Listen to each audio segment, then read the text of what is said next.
just want to say how much I learned this week, and I have so much more to learn. So I want to keep learning. I don't know how best to do that, but staying connected with this initiative and many of the people involved in it, I think will be an opportunity. I think the other thing is picking up on Anthony and maybe it was John's comment. There are talents and resources within this community that we haven't fully tapped yet. And so I think many of us would be very interested in finding ways to actually help. So it's not cooking, but teaching people to cook. My background is as a dietitian. And so, you know, there are other ways that in which we may be able to help even one person at a time. So, thank you. I think we talk about getting or finding a solution to poverty or doing what we can to help, but I think the core in it all is coming from a place of understanding, and that's where I'm coming from after this week. There's just so many things that I never thought about when it came to poverty, like relationships or like anything like that. And I know there's a lot of people out there that are still judging people who live in poverty. So extending this challenge out to those people who, like I talked about in my last blog, I'm trying to write a blog to change people's minds. I'm trying to write a blog to change the world, but I can't. I mean, I can do what I can, but it's up to those people, you know. And I mean, next time I hear someone saying some sort of stereotype, you know, I have this experience to tell them about, and then I can challenge them. You do it. You try living off Frederick for 7 days, and then tell me how you do. You know. So I think that is where we need to. That's the root, you know. And then we can come up with solutions, and then we can use our talents for whatever. Yeah, absolutely. There's a fundraiser coming up in November called. Clap for Whitney.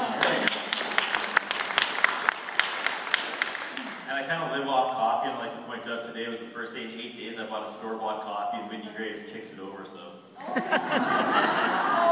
Thanks, Whitney. I was going to say there's a fundraiser coming up in November called Songs for Supper. It's put on by a good man, Chris Bricklow. It's in the Refinery. Artists come. Anyways, the artists are currently looking at this, the musicians, and they're thinking about taking the 7-day challenge leading up. And I had a coworker who actually called me on it yesterday and said, oh, you know, I could probably do that. And I said, hey, there you go. A bunch of people are doing it in November. He said, oh, well, November's bad. And I was like, oh, yeah. I forgot. November's excuses month. That's right. Really quickly, I look around. I don't think I did that well this last week. I really fell apart. If anybody followed my blog, I absolutely crumbled. And I'm not going to apologize for it, but I have a busy life. My wife and I work opposite shifts, so we don't have to pay for daycare and after school program. We basically meet in the hallway. We've got a little guy in grade 1, so there's swimming and there's martial arts, and not having the ability to just hit a drive-through or have good quality leftovers prepared from the other person waiting for you, so you can throw it in the microwave, just killed me this week. Life didn't stop. I couldn't come home tired and sit on the couch. I had to get from A to B, and life continued. And I couldn't do it. I could not perform at the level needed on that amount of food, on that quality of food, and I didn't have time to prepare the food.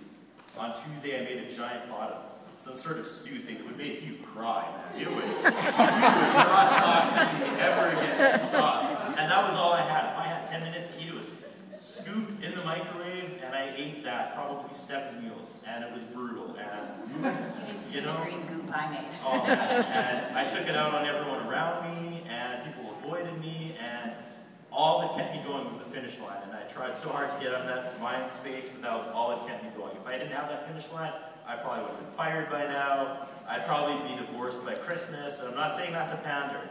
I just, I self-destructed, and it's inevitable.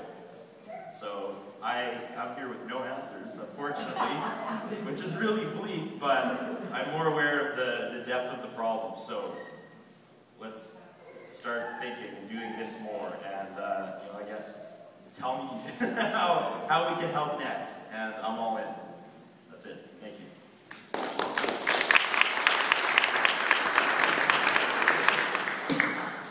Brandon, there's an empty chair here. Would you like to come and share a couple of words with us? Would you like to come up and share a couple of words?